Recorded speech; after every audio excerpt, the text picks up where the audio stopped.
don't need no education. Teacher, leave them kids alone. Welcome to Teacher's Pod. Hello everyone! Kumusta na? Ayan. Iayos ko lang aking monitor dito para marinig ko naman. Okay, ang aking sinasabi. Alright, so how are we? Kumusta ang mga teachers natin? And again, ito na naman ay para sa lahat ng mga teachers natin mula Apari hanggang Hulo sa buong kapuluan ng Pilipinas. Ito po para sa inyo. Alright. So, welcome again to our Teacher's Pod, kung saan dito natin pwedeng sabihin lahat ng ating nararamdaman. May share ang ating mga nalalaman para sa kapakanan ng ating mga teachers at of course para sa kapakanan din ng ating mga estudyante. At kung hindi man natin naabot ang ating layunin na yon, well of course at least na-entertain natin ang ating mga teachers. Yan. So, alam natin na yung September 5 hanggang October 5, yan yung tinatawag nating Teachers Month dito sa Pilipinas. Tama? So again, Happy Teachers Month sa lahat ng mga teachers natin. And kami po ay saludong-saludo sa inyo. Yan. Alam ko lahat ng teachers natin, with the exception of me, ay mga masisipag, dedicated, at mahal na mahal nila ang kanilang trabaho. O yan. So again, isa pang palakpak para sa ating mga teachers. Yan. So maraming pagbabago dito sa ating sa bagong DepEd Secretary natin. Sino na sa inyo ang malinis ang classroom? Wala, may sanction daw kapag may sanction daw kapag hindi nyo tinupad yung dapat malinis lahat ng ating classroom. Ayan. Hindi ko lang alam kung ano ang sanction. Well, but then, anyway, in a way, nakakatulong sa ating mga teacher. Tama po ba? Na at least nababawasan yung pinagkakagastuhan natin. Yeah, because most of the time, yung ating classroom structuring, nanggagaling naman sa bulsa natin yan. Though may pumunta naman, nanggagaling naman sa MOOE natin, pero sa MOOE ng teacher mostly, yung kanilang my own operating expenses, MOOE. Ayan. Well, anyway, sa ating page 2 ng Teacher's Pod, nag-float tayo ng question nung last, And yun ang ating di-discuss for this 30 minutes or less na magkakasama tayo ngayon. Ito, pag-uusapan natin. Ano ang laman ng bag ni teacher? Yan. Kasi hindi lang mga estudyante ang malalaki ang bag. Mapapansin nyo yan kapag pumapasok kayo ng trabaho, yung mga hindi teachers, pumapasok kayo ng trabaho, nakikita nyo, yung bag ng mga teachers natin, nako, lalaki. Ayan. So, ano nga kaya ang laman ng bag ni teacher? So, flinote natin yan. And then, flinote natin sa ating Facebook page. And by the way, for those who are listening in the Spotify at di pa nyo na-follow ang ating page, pwede kayong mag-follow Teacher's Pod's Facebook page. Of course, ina-upload din natin doon yung ating podcast. Yan. So, ano nga daw ba ang laman ng bag ni teacher? So, isayin natin. May mga nag-message sa akin. Yon. But for the sake of yung sinasabi nating PDA, Privacy Data Act, well, hindi natin babanggitin yung pangalan nila Not unless they have the permission, ano? Na banggitin natin ang pangalan nila, then I'll go for it. Pero kung wala, hindi natin babanggitin yung pangalan ng mga nag-send sa atin. So, ang tanong. Ano ba yung tanong? Oh, ito na. Ano nga daw ba ang laging laman, yung laging laman ng bag ng ating teacher? Okay? So, unahin natin yan. Ito number 1 daw. Products na ibebenta ko sa teachers ko. Ayan. Products na ibebenta sa teachers niya. Well, this one is a co-teacher. Back in the day, co-teacher ko siya ngayon. Isa na siyang head teacher. Pero yon, products daw na ibebenta. Hindi natin alam. Mga makeup kits siguro. Tayo mahilig, ano? Mahilig tayo na yung store na lang yung lumalapit sa atin. Especially during the time na wala pa yung Lazada. Ayan. Ayan. Usong-uso yung glossy na magazine wherein you can look for beauty products. Magbabanggit ba ako ng pangalan dito? Hindi naman sponsor. Ayan. Sige, Avon. Ayan, baka naman Avon. Avon. Sponsor. Ayan, Avon. Ano pa ba yung iba doon? Well, mga products na pwedeng ibenta. Ayan. Meron pa. Sige, banggitin na natin. Royal. Yung mga ganun. Ayan, nabibenta sa mga... Ang problema, kapag ikaw na school head ang nagbebenta doon, problema sa teacher, hindi problema sa'yo kasi ikaw yung school head. Usually, mangyayari dyan, nagkakahiyaan eh. Sige na nga, bilhin ko na nga kasi nakakahiya, boss ko ito. Ganun yung mangyayari. Ayan, yan yung sinasabi nating napilitan pero hindi pinilit. Ayan. Parang yun ang laman. Siguro, mas maganda sana gumawa tayo ng isang episode, anong laman ng mga bag ng school heads. Para, ayan, dito siguro papasok itong sinend sa akin ni mama, no? Mga products na ibebenta sa mga teachers niya. Ayan, Lunes na Lunes, magpapamiting si principal. Ayan. Katapos ng meeting, sasabihin niya, by the way, meron akong products dito. Yung gusto lang namang bumili, ganun ba? Yung gusto lang namang bumili, hindi ko kayo pinipilit, pero yun nga, sinasabi ko kanina, parang napilitan na rin eh.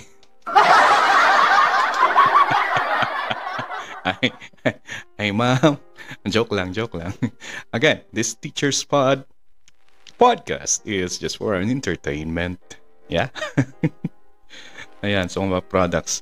Ayan, so kapag si school head, yung laman ng kanyang bag is product na ibibenta niya sa mga teachers niya. Ayan, tingnan ko dito. Meron ba? Ayan. So si teacher din, yung products na ibibenta niya sa mga students niya. Ayun, nakita ko. Yan. Ang sabi dito, laman ng bag daw niya noon ay sweets. Noong nagtuturo pa ako, ay sweets, mga candy siguro, ano? Nung nagtuturo pa ako, minsan binibenta ko sa mga bata. Noong 50 centavo pa ang isang candy. Wala kasing canteen sa pinagtuturuan ko noon. Oh, that was like long ago. Magkano na ang ngayon? Magkano na ang candy ngayon? That's long ago na yun. Kasi 50 centavo, that was like when I was young. Diba? Nung bata tayo, yung mga... Anong tawag sa atin? Anong generation ba ang tawag sa atin? Yung mga pinanganak nung 2022. Hindi. Ayan. Yung mga pinanganak nung 80s. Yan. Yung mga batang 90s, kumbaga. Sabi nila, batang 90s. Malala ko pa nun is yung caramel. Naabutan ko yata yung 25 centavo na caramel. Yan. Yan. Sabi niya 50 centavos.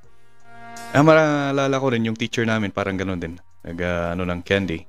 Para hindi na lang kami lumabas ng recess. Ayun nga, kasi batang 90s nga tayo. Hindi ko alam, pero parang lapitin kami ng disgrasya noon. Nag-i-enjoy kami na nagagasgasan kami. Yan.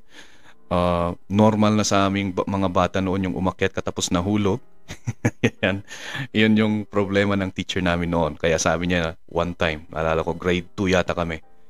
Wala nang lalabas ng recess Kung gusto nyo ng candy, ayan, nandito na. Ganon. Tapos yan, in-encourage na rin na mag-business yung mga iba naming kasama. May nagbebenta na rin ng mga, muncher, yung ganon. sa loob na kami ng classroom. Ang problema, yun pala yung epekto nun, kapag laging kulong yung estudyante, lalong mag-iingay after break. So, ayun din, hindi rin nagtagal. Pinayagan din kaming lumabas. Ayun. So, sabi niya, mga sweets. Yan. Alala ko noon, may isa na nagkukwento sa akin, laman daw ng bag ng teacher nila. Ano yan? Longganisa? Pero sa high school naman ito. Sa high school naman ito, into elementary. Longganisa. Ano kayang amoy ng bag ni teacher pag gano'n? Ano pa ang laman ng bag ni teacher? Isa dito, loan documents. Ooh. Loan documents daw. Ayan. Kilala. Sa teaching, kapag pumasok ka sa mundo ng mga teachers, yan, mayroon silang tinatawag na taga-London. Saan ba yung taga-London? Yan. Loan dito, London daw. Loan. Sa lahat ng corner daw, loan. Yan. Pero, yan, it's how we deal with situations, tama? Na, of course, naglo-loan tayo hindi lang sa kailangan natin yan, and of course, to invest mga businesses. Ayan. Kaya minsan, paraging nabibiktima rin ng mga teachers, yung mga kasama nating teachers dun sa, mga scam, mga pyramiding scam na ngayon, yung parang they invest money pero yun nga maling investment. One of the things that we have to be very careful about, dapat tingnan natin, dapat kilatisin natin mabuti kung ano yung mga business na pinapasok natin. Dito sa Baguio, yung kakatapos lang na news like a month ago, yung tungkol sa Okada and still ongoing. Yan. Marami akong kakilalang teachers na, na tawag nito, na scam. And it's very unfortunate, but all we can do is just pray for them na sana all will go well. Yeah. That sound effect is for those na sinusubukang lukuhin yung mga teachers natin sa mga pinaghirapan nilang pera. Ito para sa inyo. Ayan. Yan. Okay. So, sa mga teachers naman, sana, yung, lalo na kapag linoan mo yan, we have to be very careful where we invest our money. Yan. Of course, yung iba naman is, naloloan yan para sa, gagamitin para sa pag-aral ng mga anak. Yan. And that is another kind of, hindi naman sinasabi nating investment natin ang ating mga anak, pero sinasabi natin is another investment, nag-i-invest tayo sa future, para sa future ng ating mga anak. And of course, paglaki nila at nakagraduate sila, yan, we will be happy as a parent. Happy tayo na makikita natin na successful ang ating mga anak. Yan. Ano pa ang laman ng bag ni teacher? Ay, sa akin talaga yung laptop dapat di mawala, sabi ng isang teacher. Yan, oo nga, no? Kung ang pulis may baril, dalawa daw ang, paglalaki daw yung pulis, dalawa yung baril. At parehas na matulis. Hindi ko alam kung anong ibig sabihin nun, paka-explain na lang. Ayan. Okay. Kapag ang pulis may baril, of course, that's what they use for their job. Ang teacher naman, nung unang panahon, of course, we have yung mga notebook, yung mga libro nila, yung mga ballpen nila. Ngayon, kasi moderno na ang ating panahon, ang laman daw ng mga bag ay, karamihan, laptop. Yan. Dapat hindi nawawala yung laptop. Yan. Especially sa mga, tawag natin dito, mga millennial teachers, yeah? Very, adapt sila sa paggamit ng mga videos para, yung video na yung mag-discuss ng kanilang lesson, Mas maganda nga kasi may pakwela pa. Kung marunong gumawa ng video si teacher, baka video na niya yung sarili niya during the weekends, ayun, na nagtuturo, inedit niya, nilagyan ng effects, ayun. Papanood niya lang sa mga estudyante niya. Wow, it's another way of teaching niya, di ba? So, laptop, dapat hindi mawala. Ayan. Ano pa kaya ang laman ng bag ni teacher? Balik tayo sa laptop. Ano pa? Yung sinasabi ko kanina, yung yan yung parang main tool nating mga teachers ngayon. Ayan. Kaya may isang program noon, yung past administration ng DepEd, not to point fingers. Hindi naman ako nagrereklamo kasi wala namang binigay sa akin. Kaya lang sayang sa mga kasama nating teachers na nakikinig. Hindi ko alam kung may nabigyan dito sa amin sa Baguio. Kaya lang, ang binigay nilang laptop is so yung low specs. Napakababa ng spec niya. Parang laptop yata nung 1990s na specification. I forgot kung yung specification ng kanyang processor, which is very low, na kung Excel ang patatakbuhin mo doon, usually, and we are using Excel, gumagamit ang mga teachers ng Excel kasi nga doon sila ng mga class records nila, scores ng mga bata. And you can do a lot of things in Excel kapag expert ka for record saving and the likes.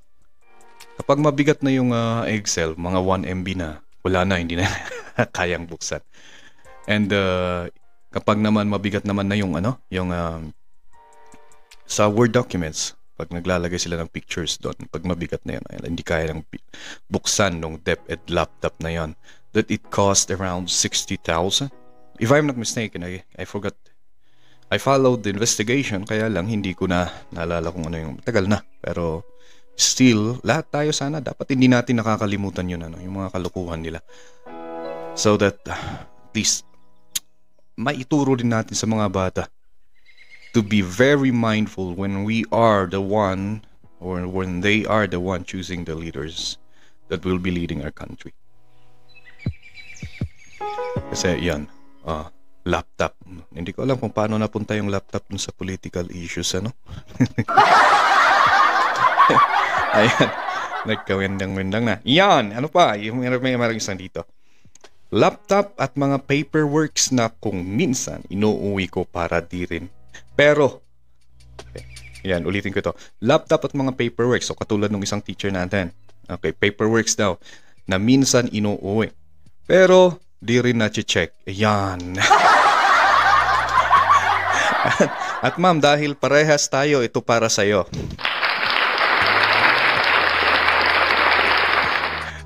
Ang laman ng bag ni teacher, mga laptop, mga papel ng bata. Ayan, nag-promise siya sa sarili niya na i-check niya pagdating sa bahay. Pagdating sa bahay, wala. Pagod, tulog, yon.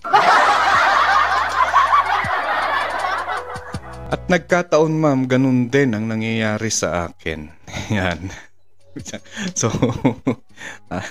di ko, nakaka-relate ako. Nakaka-relate ako sa nangyayari sa'yo, ma'am, yan. Babalik sa school yung paper, yon. Babalik sa school yung paper, ayun, tupi-tupi kasi nga nandun sa bag mo. Tapos malinis, walang red mark or green mark kung ano yung paborito mong color ng ballpen na pancheck. Wala rin. Tapos, ayun, ultimo remedyo, yung last resort mo is, mga bata, check natin ito.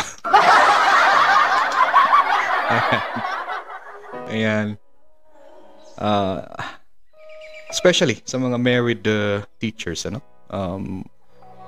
times that yung mga dapat nating gawin ay sasabihin natin nadadala natin sa bahay, kaya lang kung may family ka na, and katulad sa akin, I just started, I just got married in 2021 and I have my little baby now. And pagdating sa bahay, of course, is sila naman na yung ating pagtuunan ng pansin. Tama naman na yung trabaho, diba? Ayan. Ang problema ngayon, kahit saan ka pumupunta, yun, may nagchat-chat sa'yo na, oops, paki-fill out ang form na ito. Mga ganun. Ito yung pinauso nung pandemic, distance working. Na kahit Sunday pa nakakainis, pati gabi. Yan. Yun ang hindi ko gusto kung minsan. Kaya, yun. Kung minsan, nag-silent ako ng group chat, yan. And again, there's nothing wrong with that, I think, di ba? Kasi that is for your own insanity, for your own sanity, di ba? Okay, enough is enough. You have time to do that. And of course, gusto mo ng rest and then you come back to it later kung okay na ang pakiramdam. Kaya, ayun, iuwi mo yung papel, kaya lang pagod ka or busy ka sa bahay, may ibang gawain sa bahay, ayan, di rin machi-check. Yan. Relate ako si female teacher ito, nakita ko kanina habang kinokopy ko para sa notes ko. Yan. Ano pa? Ito yung kakaiba. Sabi niya, laptop pa rin. Yan, so mga millennials itong mga teachers na sumunod. Yung isa, yung nagsabi ng sweets. I think retired na ito. Pinagtuturuan ko noon ko na. Sabi niya, I'm sorry. I'm speaking another language here. Okay. So ito, yung isa is coffee creamer. Yan. Ang best friend ng mga teacher. Kape. Ayan. So kailangan may coffee creamer. Merong sugar. Ayan. At ketchup from McDo. Yan, lahat ng yun galing sa McDo. Si ma'am mahilig magtambay sa McDo. Ayan, yun daw laman ng kaniyang bag. At saka of course, yung laptop niya. Wow. Hindi nawawala talaga yung laptop, Ayan. Okay, so yun yung mga laman ng mga bags ng ating mga teachers. Yung talagang laman, yung literal na laman ng mga bag ng mga teacher. Pero ang gusto kong i-share talaga dito is ano kaya yung figuratively speaking, ano naman kaya yung laman ng mga bag ng teachers natin, ng mga kasama nating teachers kapag sila'y pumupunta sa paaralan. Okay. Figuratively speaking, nandirito po ang aking mga naisipang or na-experience at the same time nakita sa maikling aking pagtuturo. Nakita kong laman, figuratively speaking. Bakit maraming figuratively speaking? ng bag ni teacher. So, a conceptual bag ni teacher para maging successful sa kanyang trabaho, nandito yung unang laman. Kapag tingnan mo yung bag ni teachers, ng mga teachers nyo, kung sino mga hindi teacher dito na nakikinig, ayan. At alam ng mga teachers naman ito nakikinig. Kapag tingnan natin yung bag ng teacher, ayan. Meron siyang laman na understanding. Malalim na pang-unawa. Ayan, bigyan natin ng cheer yun. So sa bag ni teacher, merong understanding. Kasi sa understanding, sa pang-unawa, yung understanding ng teacher, kapag naiintindihan niya, or she or he has the understanding para sa kanyang mga learner, humahaba yung kanyang pasensya. Yan.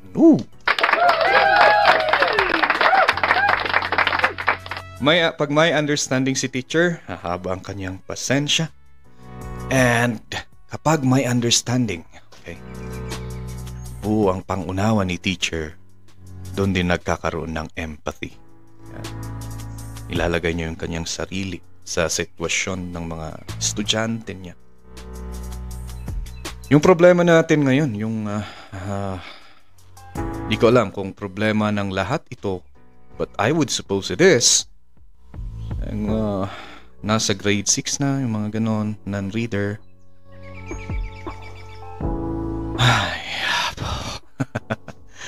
It is really a problem.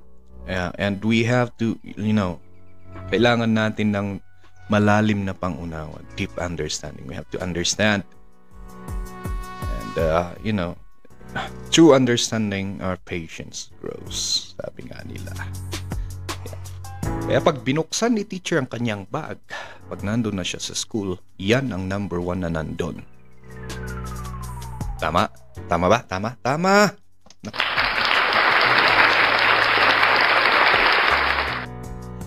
Ayan. Ano pa? Figuratively speaking, kapag tiningnan mo ang bag ni teacher, mayroon niyang laman na humor. Wow! Humor. Ilan sa mga teachers natin ang as time goes by natutong magpatawa. Ayan. Some teachers, may mga ibang teacher na natural, very natural. It comes to them naturally that they can lighten up the room with their sense of humor.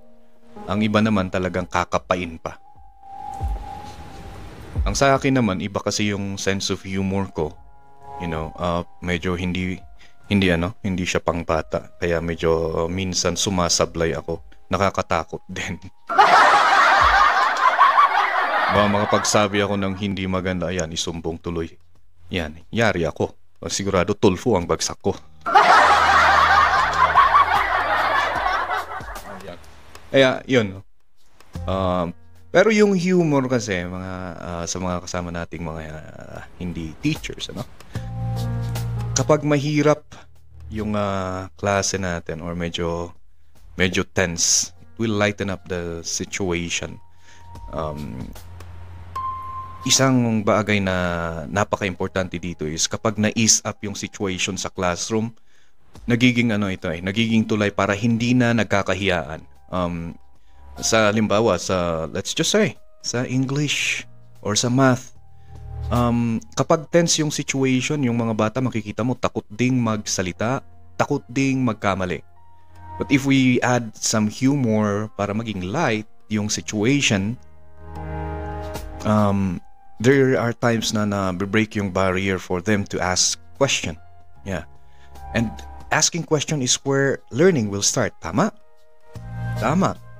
And that is, as a teacher, yun ang gusto kong ma-break. So, it's very important. When you go to work, don't forget humor. Put it in your bag, figuratively speaking. Alright? So, humor is very important. It lightens up everyone's heavy load. And take note, in a public school setting, iba-ibang tao ang mga yan. So, some of them came from home, some situation there is not that good. And, they're tense, And we want to make the classroom light for them to at least enjoy and forget for an 8-hour a day that they are in the school, at least malighten up yung kanilang feeling, So humor. And if you're not a humorous teacher, start working on it. Yeah? Or else, yeah. Kung lagi kang galit, ay nako, yung edad mo, baka pagsabihin nila na you are retirable even though you're just 40. When you keep on shouting every day, ayan, ang mangyayari dyan, puputi lahat ng buhok mo. Magmumukha kang and baka yan, mas matanda na yung itsura mo kaysa sa edad mo. Kung nada eh. Yan.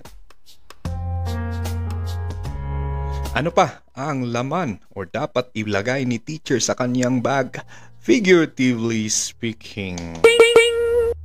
Ayan. Okay. The ability to simplify any complex matter. Wow. Okay, dapat ilagay daw ni teacher yun sa kanyang bag. Simplifying any complex matter. Yeah. So, according to Richard Feynman, I think that's the movie. I haven't seen it yet. Hindi ko pa nakita kung ano yung movie na yun, but I think that's about his life. Sabi na, if you cannot simplify something that is, say for example, a complex thing that was taught to you, and you cannot simplify it, you really did not learn it. Or if you cannot simplify what you think you know, you really don't know it. So, yung abilidad ng teacher para maipasimplify ang isang bagay o isang subject matter, natutulungan yung ating learner para matutunan din nilang mahalin yung mga subject na kinatatakutan natin. Ano yung mga kinatatakutan natin? Me, personally, ang kinakatakutan kong subject noon is English. Yan. Honest to goodness. Ayokong mag-English at hindi ako nag-i-English. Never. Ayan. Hello, haha. Kinakatakutan kong subject noon is math. Yeah, ironically. Mostly mga babae ang ganun. Pero lucky ako and yan. My water law is math. And, I think it's because of the complexity. And because my teacher failed to, simplify things, matters. And, during our time, there was this barrier of like, I don't know, maybe it's just me, nagkaroon ako ng stigma na takot ako magtanong. Kaya I just, ask my classmates how to solve something, ganon. And, yun. If we are teachers, we have to learn how to simplify those complex things for our learners. Okay? Pag na-simplify natin yun, it's easier for them to understand it.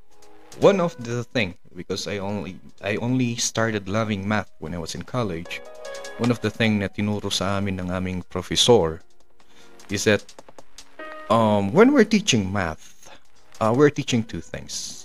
Right? We are like doing a lot of things. There is that basic arithmetic like addition, multiplication, and division, and there's the following the process of solving a problem, like the process of the equation, how to solve the equation, right? So, ang ginagawa is so that hindi malito ang bata or me for that matter is binababaan yung mga mabababang number yung ginagamit, mga 1, 2, 3, 4, 5 para hindi masyadong mahirapan, especially so ngayon na parang there's this stigma na bawal daw memorize yung table of multiplication, wherein in my case I think memorizing the table of multiplication will help the children in the future kasi in higher math they will be dealing with algebraic expression, and if yung mga multiplication answers, questions is a second nature to them, mas madali nilang maiintindihan yung kanilang lesson in the algebra. Ganon. Or in any other kind of math, higher math for the matter. So I think yun yung mali sa hindi ko alam kung saan nanggaling kasi yung dapat daw hindi pinamemorize. Of course, pa-memorize mo, but then you have to teach kung saan nanggaling yung 9 times 5 is equal to 45. Paano lumabas yun? That's the thing you need to explain. But still, they have to memorize it to become a second nature. I am a fighter, and we have to memorize moves too. Yeah. Until it becomes a muscle memory. Same is true with math. Ganun sana dapat. So that's one way of simplifying things. Another way is simplifying complex matter is, of course, you have to chunk it. And simplifying matter, the complex matter, for the children to be able to understand it, yan ang dapat dinadala. Laging dala ng teacher, nilalagay niya sa kanyang bag. Figuratively. Lumagmas na tayo sa ating time limit, and the last one that we have that the teacher should never forget to put inside his bag when he goes to work or when he goes to school is unconditional love. Yan. I think with unconditional love, nandun na lahat eh. You will do with unconditional love, with the love for your learner, love for your learner, love for your job, love for your coworkers, but not loving another one, especially if you're married. Love for the institution you're working.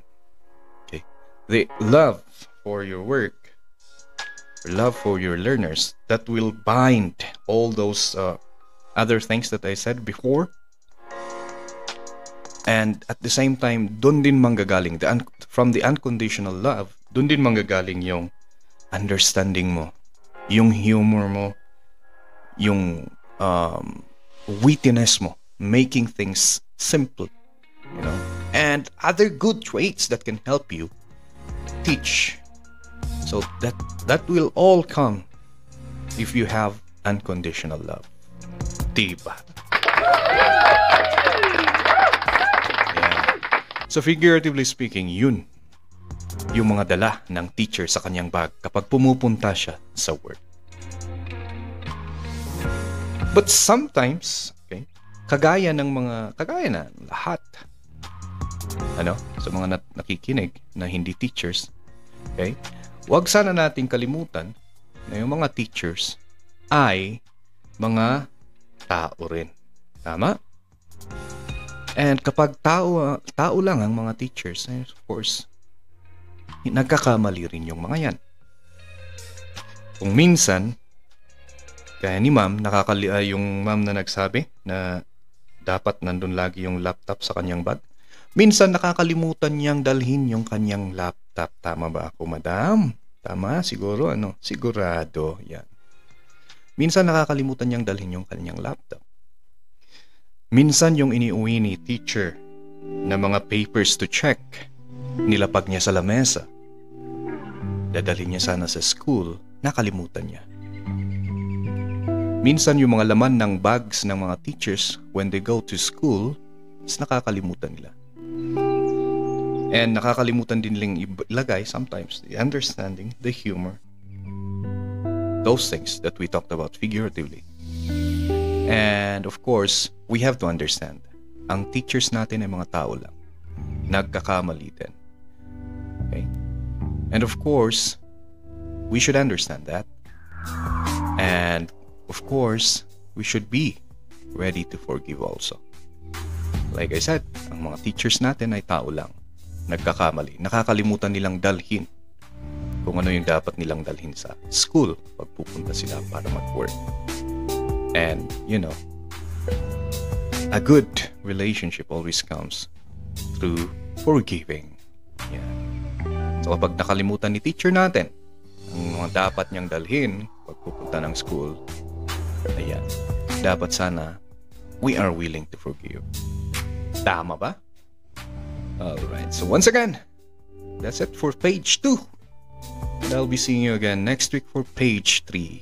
This is Teacher Pods, and this is Maestro Torogi saying that, okay, I will leave this for us to think about.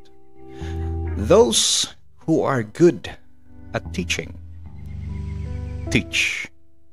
Those who are not good at teaching, create laws about teaching. Once again, Maestro Torogi, this is Teacher Pods. See you next week. Bye-bye.